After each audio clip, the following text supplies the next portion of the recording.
खून के बदले खून, ये किसास क्या होता है जिसके तहत निमिषा को बचा पाना अब मुश्किल हो जाएगा?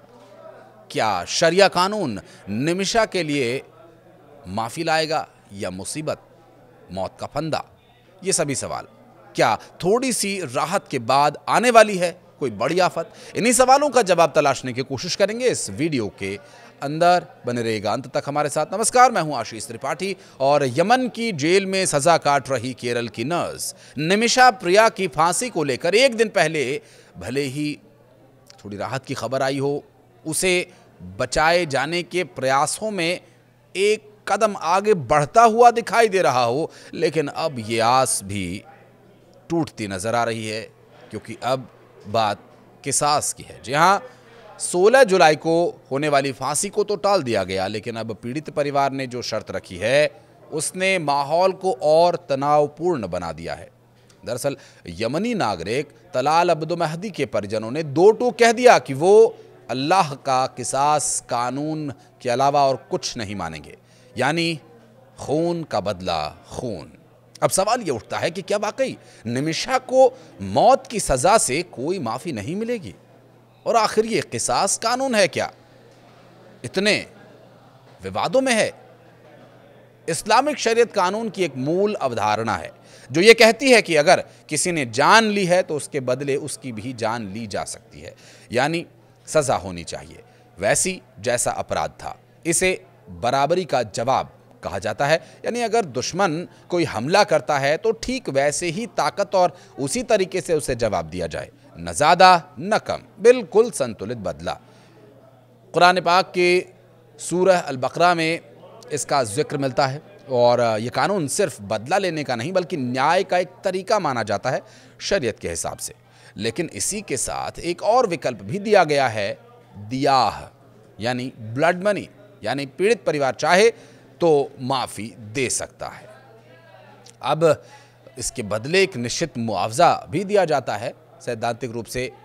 हाँ, अगर पीड़ित परिवार यानी तलाल अब मेहदी के रिश्तेदार ब्लड मनी स्वीकार कर लेते हैं तो निमिषा प्रिया को माफ़ किया जा सकता है, उसकी जान बच सकती है।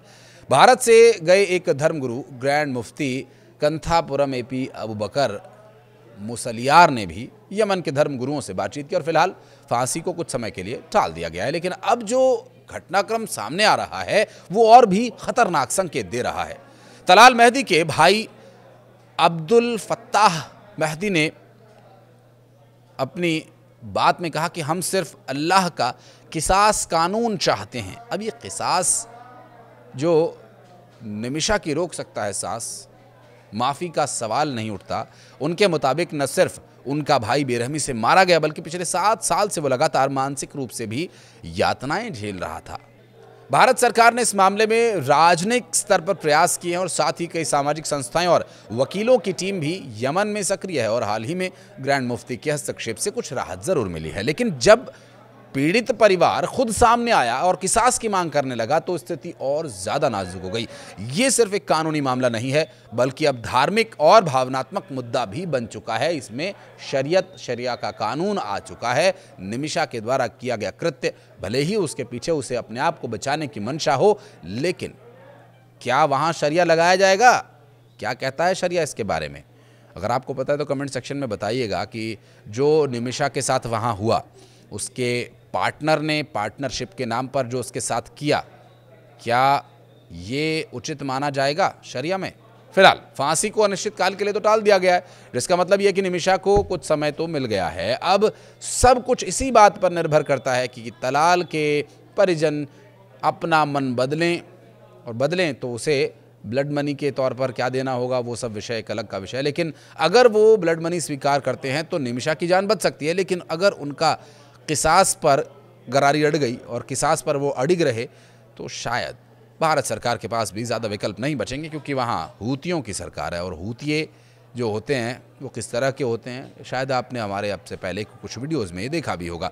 साल 2020 में स्थानीय अदालत ने निमिषा को मौत की सज़ा सुनाई। 2023 में सर्वोच्च न्यायिक परिषद ने इस सज़ा को बरकरार रखा और फांसी टलने की खबर के बाद निमिषा के पति टॉमी थॉमस और उनकी मां प्रेमा कुमारी ने राहत की सांस ली ज़रूर, लेकिन अब वो सांस एक बार फिर थमती नजर आ रही है। प्रेमा कुमारी पिछले साल अप्रैल से सना में है और तलाल के परिवार से माफी मांगने की कोशिश में जुटी हुई हैं। ब्लड मनी ब्याह के रूप में $10 लाख की पेशकश की गई थी, लेकिन परिवार ने इसे स्वीकार नहीं किया था।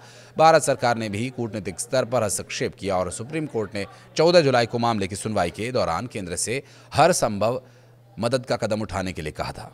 अटॉर्नी जनरल ने बताया कि यमन के हूती नियंत्रित क्षेत्र में सीमित पहुंच की वजह से बातचीत मुश्किल हो गई है। फांसी टलने की वजह से अभी स्पष्ट स्थिति नहीं है कि किस वजह से टली है फांसी, लेकिन ये माना जा रहा है कि अंतर्राष्ट्रीय दबाव और तलाल परिवार से बातचीत की संभावनाओं ने इस फैसले को प्रभावित किया है। और ये घटना भारत के लिए ज़रूर राहत भरी है, लेकिन अब नई तारीख की घोषणा तक निमिषा के परिवार और समर्थकों की चिंता बनी रहेगी।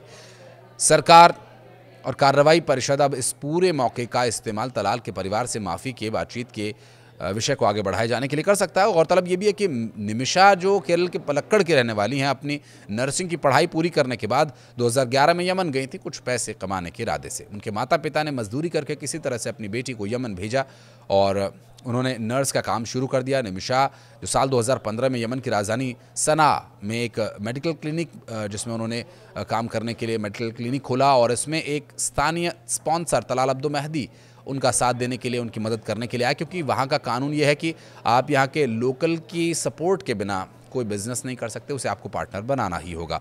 और इसे 1 साल पहले उनके पति और छोटी बेटी 2014 में आर्थिक तंगी की वजह से भारत लौट आए थे और यमन में निमिषा की ज़िंदगी धीरे धीरे धीरे धीरे जहन्नुम बनने लगी थी। यमन में उनकी ज़िंदगी भयावह हो गई थी और इसके बाद उन्होंने अपनी ज़िंदगी को अंधेरे से बचाने के लिए जो किया, उसकी सज़ा अभी वो भुगत रही हैं और उनका परिवार भी।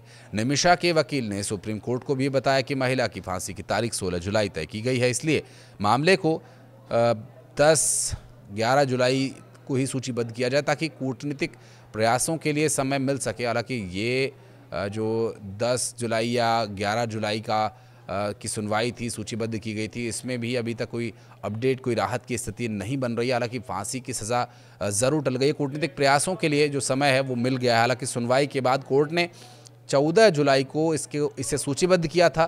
फिर इस मामले में अब आगे जो सुनवाई हुई 14 तारीख को, उसमें भी कोई अपडेट ऐसा नहीं आया। ना तो परिवार ब्लड मनी के लिए माना और ना ही फांसी को आगे मुकर्रर करने के लिए कोई डेट दी गई। संवेदनशील ये मामला हो चुका है। ऐसे में निमिषा प्रिय की फांसी अब किसी तरह से रोकी जाए, उनको जो सज़ाए मौत दी जानी है उस पर भारत की भी नज़र है। विदेश मंत्रालय निमिषा की सज़ा को रोकने की या कम करने की हर संभव कोशिश भी कर रहा है और इन प्रयासों का सफल होना कब तक संभव होगा ये तो कह पाना मुश्किल है, लेकिन शरीयत के हिसाब से किसास या दिया, ये आप चुनकर बताइए अपने विवेक के अनुसार।